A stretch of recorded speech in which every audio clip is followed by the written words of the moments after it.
ঘোর পৌষ মাসকে বৈশাখ মাসে পরিণত করার ক্রেডিটটা একমাত্র দিতেই হয় সূর্যি মামাকে। বলো, 25শে ডিসেম্বর দিনটা কত না কুয়াশা, কত না ঠান্ডাতে আর কত না পিকনিকে কাটিয়েছি, কিন্তু ইদানিংকালের ওয়েদারের এত বেশি ডিসব্যালেন্স হচ্ছে যে ভোরে উঠে ভাবছিলাম যে এটা গ্রীষ্মকাল মানে বৈশাখ মাস নাকি পৌষ মাস। সো গুড মর্নিং বন্ধুরা, কেমন আছো তোমরা সবাই? আশা করি তোমরা সবাই ভালো আছো। মাঝখানে 2-1 দিন ব্লগ দিতে একটু লেট হয়ে গেছিলো, কারণ বুঝতে পারছিলাম শুধুমাত্র ব্লগ দিলেই হয় না, ব্লগের কোয়ালিটিটাও আপডেট করতে হয়। তার জন্য একটা নিত্য নতুন ব্লগ নিয়ে আবার তোমাদের সাথে হাজির হয়ে গেছিলাম। নিত্য নতুন বলতে কি, মেয়ে তো গৃহিণী, সমস্ত কাজকর্মই তো পুরনো, ভাবি তাও একটু আলাদাভাবে তোমাদের সাথে শেয়ার করার। তো সকাল থেকেই ব্লগটা শুরু করলাম রান্নাঘর দিয়ে। সে 25শে বৈশাখী হোক আর 25শে ডিসেম্বর বা ধরো জানুয়ারি মাসের 1 তারিখ, গৃহিণীদের এই রান্নাঘর ছাড়া কোনো জায়গাতে গিয়ে কিন্তু কোনো উপায় নেই।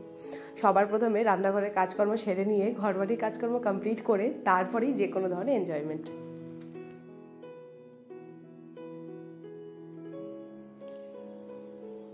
25শে ডিসেম্বর দিনটা আজকে সোমবার হওয়ায় বাড়িতে সেই নিরামিষই রান্নাবান্না হলো। আগেকার মতো সেই পিকনিকের আমেজ বা সমস্ত কিছু ধীরে ধীরে কোথায় যেন একটু হারিয়ে যাচ্ছে। তাও চেষ্টা করি সবের মধ্যে সব কিছু ধরে রাখার। তাই আজকে মেনুটা একদম হালকা করেছিলাম।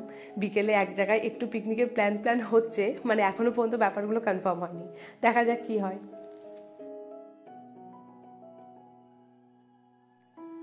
সকালে ডাল ভাতটুকু বসিয়ে দিয়ে চলে গিয়েছিলাম ঘরবাড়ির হালকা পাতলা যে কাজগুলো রয়েছে সেগুলো করে নিতে।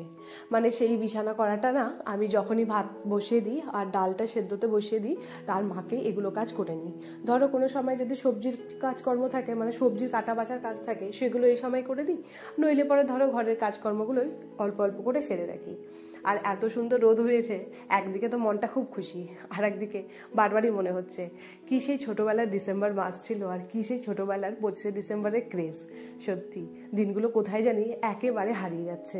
না চার্চে যাওয়া আছে, না সেই একটু কনকনে ঠান্ডা রয়েছে, না কুয়াশা, কোনো কিছুরই আজকে একেবারে দেখা পেল না। দেখতে পারছো রোদটা একেবারে ঘরের মধ্যে এসে পড়ছে। এখন ঘড়িতে কটা বাজে? 9:30 মতো বাজে। দেখো,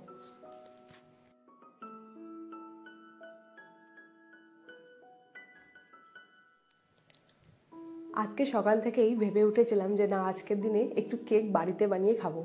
সমস্ত সরঞ্জাম আনা হয়নি ঠিক সেরকম না, সমস্ত কিছু এনেছি, কিন্তু না সেই একটা কনফিডেন্সের অভাব একটা জায়গায় রয়ে গেছে যে কেকটা কি বানাতে পারবো।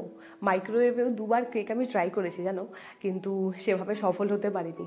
আজকে দেখছি রাতের দিকে যদি ফ্রি পাই, মানে পিকনিকের পর যদি হয় তাহলে একটু চেষ্টা করব। নইলে তো ধরো পিকনিক হলে তো পিকনিকে যাব, নইলে একটু কেক বানানোর চেষ্টা করব। এই একটা জায়গায় আমার ইন্টারেস্টও কম, আর তারপরে কি বলতো, আমি সফলই হতে পারি না। আমার জায়ের কিন্তু খুব ভালো কেক বানায়, মানে ওর ছেলের বার্থডে বলো বা হাজব্যান্ডের বার্থডে বলো, ও কিন্তু বাড়িতেই কেক বানানোর চেষ্টা করে আর খুব সুন্দরভাবে কেক বানাতেও পারে। কিন্তু আমি এই বললাম না, যেই জায়গাতে আমার আগ্রহ থাকে না সেটা আমি একেবারে শিখতে পারি না। কিন্তু ইদানিং দেখছি যে অল্প অল্প করে আগ্রহটুকু বাড়ছে।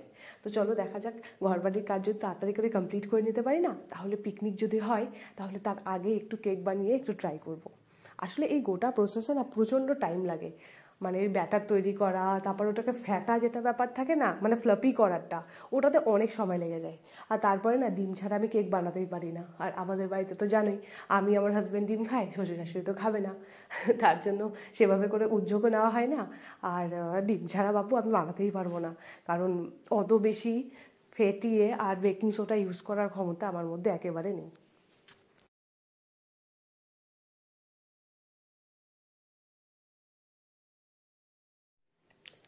বিছানাটুকু পরিষ্কার করে চলে গিয়েছিলাম ছাদে।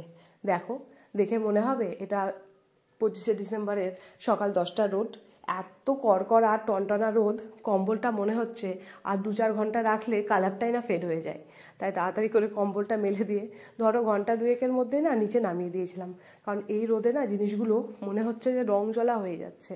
আর মানে বালিশগুলো তো রাত্রে পর্যন্তই গরম থাকছে, মানে ঠান্ডাই হয় না। তার জন্য বেশিক্ষণ এখন না শীতকালে রোদও দিতে হচ্ছে না।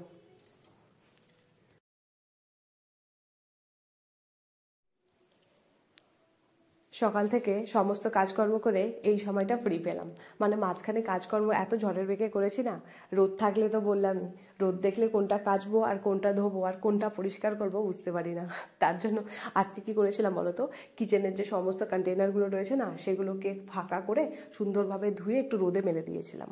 প্লাস্টিকের জিনিস তো বেশিক্ষণ মেলতে হয় না, মানে বেশিক্ষণ রাখার প্রয়োজন হয় না, কিন্তু ওইভাবে রাখলে দেখবে যখন তোমাদের কোনো গ্রসারি আইটেম শেষ হয়ে যাবে না, তারপর ওই জিনিসগুলোকে মানে যখন যেটা শেষ হবে তখন সেটাকেই না হালকা পরিষ্কার করে মেজে ধরো একটু ধুয়ে মানে উল্টে রেখে দেবে, সকালে পরে জিনিসগুলো রাখবে। তাহলে কি এই একবারে পুজোর সময় বা নববর্ষের সময় যখন কন্টেনারগুলো পরিষ্কার করতে হয় তখন বড্ড বিরক্ত লাগে। আর তাছাড়াও কি বলতো, রান্নাঘরটা সবসময় একটু পরিষ্কার পরিচ্ছন্ন থাকে। তো এটা আমি আমার মার কাছ থেকে শিখেছি। আমার মার যখনই কোনো ধরনের তেল মশলা শেষ হয় তখনই না মা সঙ্গে সঙ্গে জিনিসটা ধুয়ে দেয়। ধুয়ে দেওয়ার পর ধরো একদিনের মতো সেটা রাখে, তারপর শুকিয়ে গেলে সমস্ত জিনিসপত্র দিয়ে সুন্দর করে সেট করে রেখে দেয়। এতে খাটনিটাও কম হয় আর রান্নাঘরটাও বেশ পরিষ্কার পরিচ্ছন্ন থাকে।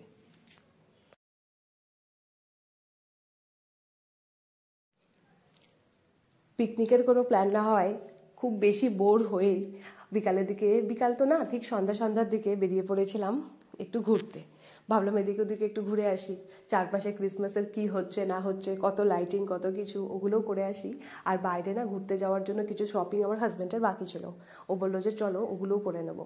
তো ভাবলাম যে চলো এক ঢিলে দু পাখি মারা হয়ে যাবে। আর বাড়ির সাইডে কোনো পিকনিকের কোনো নামগন্ধ দেখতে পাচ্ছি না, তার জন্য ভাবলাম যেটা বাবা হাতের কাছে পাই সেটাই করে নিই। তার জন্য দুজন মিলে বেরিয়ে পড়েছিলাম শপিংয়ে। আর বাইরে সত্যি বলতে একেবারে ঠান্ডা নেই, জ্যাকেট তো পরার প্রয়োজনই হলো না, আর এমনি দুজন মিলে বাইকে বেরিয়ে পড়লাম।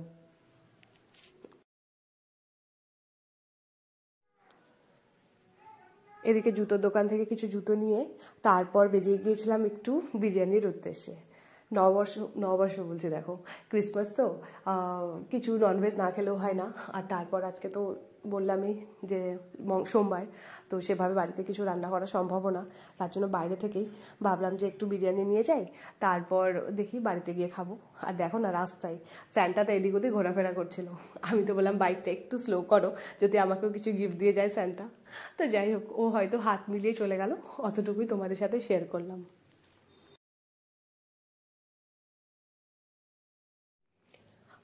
আর দেখো না, এদিকে আমার হাজব্যান্ড বিরিয়ানি নিচ্ছিল আর আমার মনটা ওই দোকানটাতে পড়েছিল।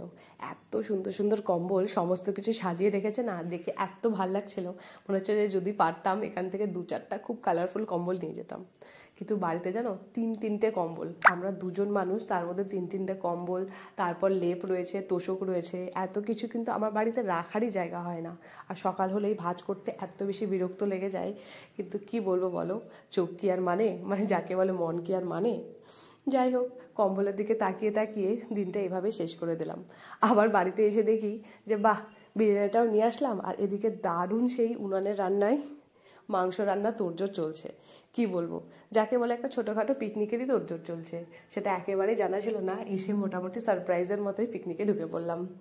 যাই হোক বন্ধুরা, চলো ক্রিসমাসের দিন আশা করি তোমাদেরও ভালো কেটেছে। এই গরমকালের যাকে বলে ক্রিসমাসটা কেমন কেটেছে তোমরা কমেন্ট সেকশনে কমেন্ট করো। কালকে ঠিক সকাল 10:30টায় নতুন কোনো ব্লগের সাথে আবার দেখা করার চেষ্টা করব। ততক্ষণের জন্য ভালো থেকো, সুস্থ থেকো। আজকের মতো টাটা।